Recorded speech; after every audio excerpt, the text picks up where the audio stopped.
खुशी तिवारी नाम की एक लड़की मोबाइल पर रील्स देख रही थी और रील्स देखते देखते वह स्क्रॉल कर रही थी और स्क्रॉल करते ही आपको बताएं कि उसकी नज़र रुक जाती है, टिक जाती है। आखिरकार वह रील्स मध्य प्रदेश के जिला जबलपुर के एक गांव में भागवत कथा चल रही थी। उसी भागवत कथा में एक फेमस कथावाचक जो कि अनिरुद्ध आचार्य, जो कि एक फेमस कथावाचक हैं, और उनसे एक व्यक्ति प्रश्न करता है कि महाराज, मेरी शादी नहीं हो रही है और मैं 18 एकड़ का मालिक हूँ। जबकि इस बात का जवाब देते हुए आचार्य कहते हैं कि लड़की वालों को क्या जमीन दिखाई नहीं पड़ती।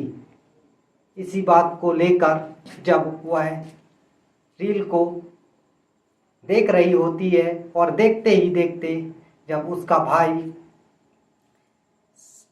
पूछ रहा होता है कि क्या देख रही हो, तो वह कहती है कि एक रील्स देख रही हूँ। जब उसका भाई उसके पास आता है और पास आने के दौरान जब उस बात को देखता है और समझता है तो कहता है, तुम परेशान मत हो, मैं हूँ, सब हैंडल कर लूँगा।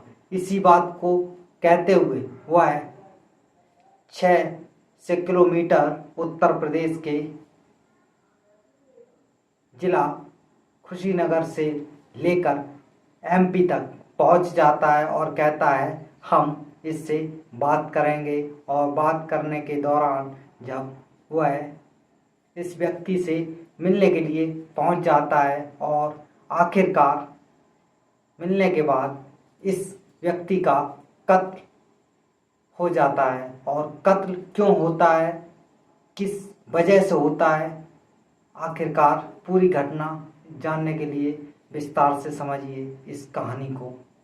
आज की जो सच्ची घटना मैं आपको सुनाने जा रहा हूँ, यह सच्ची घटना उत्तर प्रदेश के जिला कुशीनगर की है। और कुशीनगर के ही पास कसिया सर्कल क्षेत्र का एक थाना लगता है हाटा, और हाटा थाना क्षेत्र में एक कस्बा है जिसका नाम सकरौली होता है। और सकरौली के वार्ड नंबर 4 की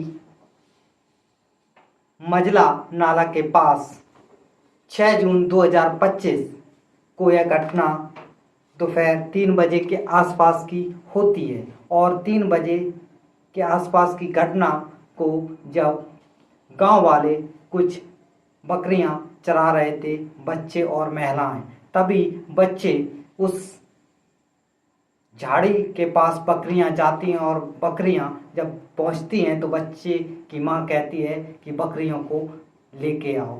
तभी बच्चा जाता है और बच्चा जाके देखता है तो उसकी चीख पुकार निकल जाती है।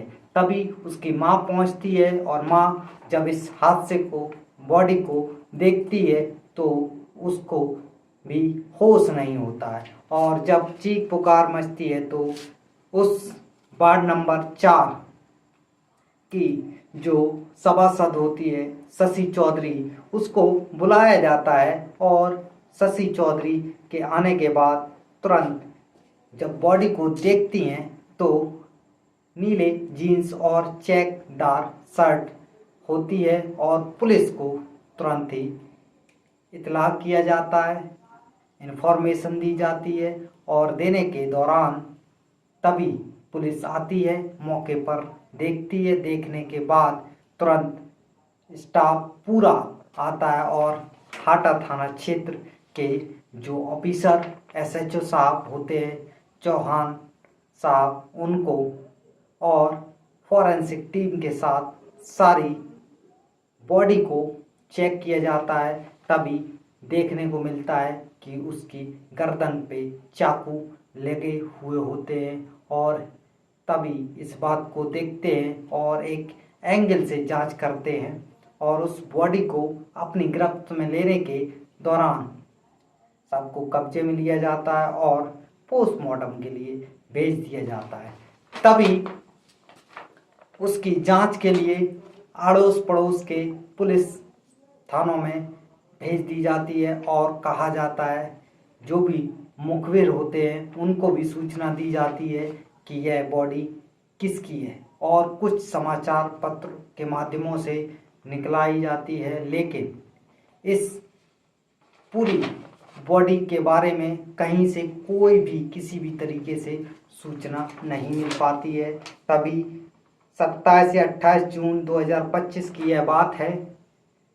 इसका एक पोर्टल होता है और सेंट्रल पोर्टल के माध्यम से पता चलता है कि व्यक्ति मरने वाला, जिसका नाम इंद्र कुमार, उसकी उम्र 45 वर्ष के आसपास है, और उसका मृत्यु जिसकी होती है उसका नाम अजय कुमार तिवारी उर्फ 45 साल की उम्र होती है, और उसका गांव जो पड़ता है पटवार, खितौला और थाना मझौली, जिला जबलपुर, मध्य प्रदेश का होता है। और इसकी एफआईआर 8 जून 2025 को लिखाई जाती है, और इस एफआईआर में यह कहा जाता है कि हमारा भाई जो कि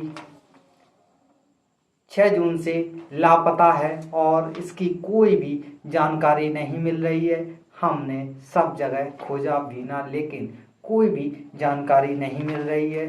तभी सेंट्रल पोर्टल के माध्यम से उत्तर प्रदेश के कुशीनगर की पुलिस ने इस व्यक्ति की, यानी कि इंद्र कुमार का फ़ोन नंबर था और उसकी सीडीआर निकलवाई, कॉल डिटेल्स निकलवाई। उसके बाद पता चलता है कि यह कहाँ गया कहाँ नहीं।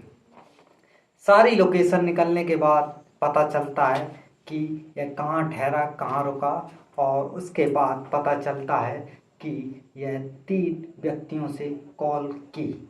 और जब पता चलता है कि यह 3 व्यक्ति कौन हैं, तो इसमें पहला नाम आता है साहिबा बानो, जो कि मीठा बेल थाना लगता है और वहाँ की रहने वाली है, और जिला गोरखपुर। तभी साहिबा बानो के साथ साथ उसका दूसरा साथी जो होता है उसका नाम शमसुद्दीन अंसारी, जो कि सुनबरसा थाना के आसपास का होता है, और इसका भी जिला गोरखपुर होता है। तभी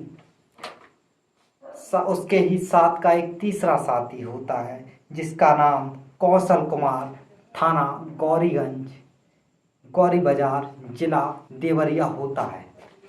इसी के साथ साथ जब पुलिस इन तीनों को रडार पर लेती है और इनको गिरफ्तार कर लेती है। जब गिरफ्त में आने के बाद पुलिस इनको पूछताछ करती है, और पूछताछ में जब पता चलता है कि साहिबा बानो कौन है, साहिबा बानो ने इससे प्रेम विवाह किया, और उसके बाद प्रेम विवाह करने के बाद कौशल कुमार से उसने गोरखपुर के कूड़ा घाट जगह पड़ती है, वहाँ किराए के मकान पर रह रहे थे और इनकी ज़िंदगी ठीक ठाक चल रही थी। इसी दौरान जब एक रील स्क्रॉल करते हुए देखते हैं तो पता चलती है आचार्य अनिरुद्ध आचार्य की जो रील होती है उसमें 18 एकड़ ज़मीन की जब बात इंद्र कुमार करता है, तो यह साहिबा बानो उर्फ जिसका नाम खुशी तिवारी होता है वो है प्लान करते हैं, और प्लान इस तरीके से करते हैं जो कौशल होता है वह संदीप बन जाता है। जबकि कथावाचक महाराज कहते हैं कि लड़की वालों को 18 एकड़ जमीन नहीं दिख रही है।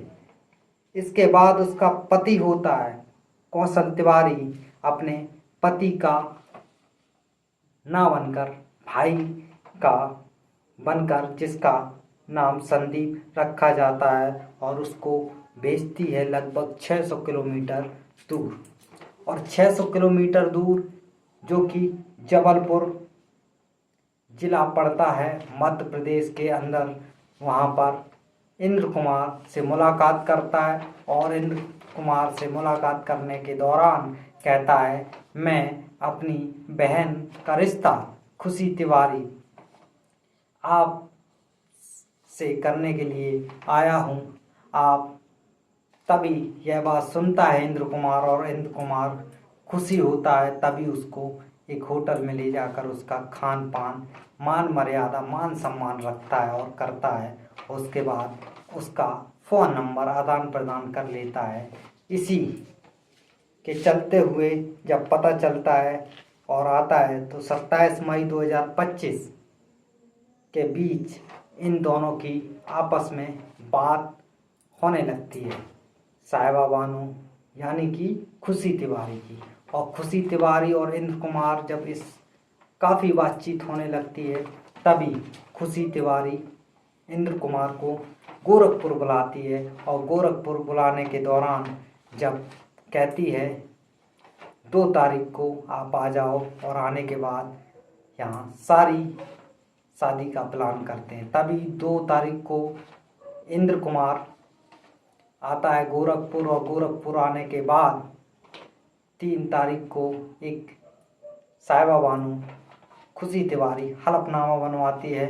और हलफनामा बनवाने के दौरान उसकी जो भी प्रॉपर्टी होगी उसको पूरा हक खुशी तिवारी का होगा।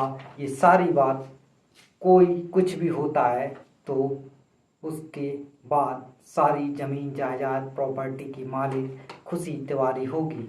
यह सारी एक एफिडेविट में बात लिखवा लेती है, और उसके बाद इसकी शादी होती है। शादी एक मंदिर में करते हैं, और मंदिर में पूरी रीति रिवाज के साथ शादी होती है।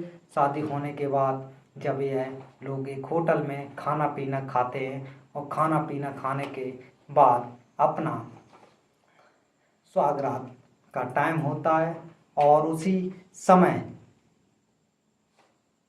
साहिबा बानो और उसका जो पति होता है, यानी कि भाई बना हुआ था कौशल तिवारी, उसने इंद्र कुमार पर हमला कर देता है। और हमला इस तरीके से करता है कि उसकी मौत हो जाती है। और मौत हो जाने के बाद जब इसकी बुरी तरीके से मौत कर दी जाती है, और जब इस बात को सोशल मीडिया और समाचार पत्र के माध्यमों से जब लोगों के सामने आता है, तो इस वीडियो की जहाँ जहाँ तक यह रील वायरल थी, वहाँ तक लोगों के पास गया। यह सारी घटना सुनाने का उद्देश्य दोस्तों किसी को ठेस पहुँचाना नहीं, किसी का दिल दुखाना नहीं, सिर्फ लोगों को जागरूक करना, सचेत करना है। अगर वीडियो अच्छा लगे तो आप लोग कमेंट लाइक ज़रूर करें। धन्यवाद।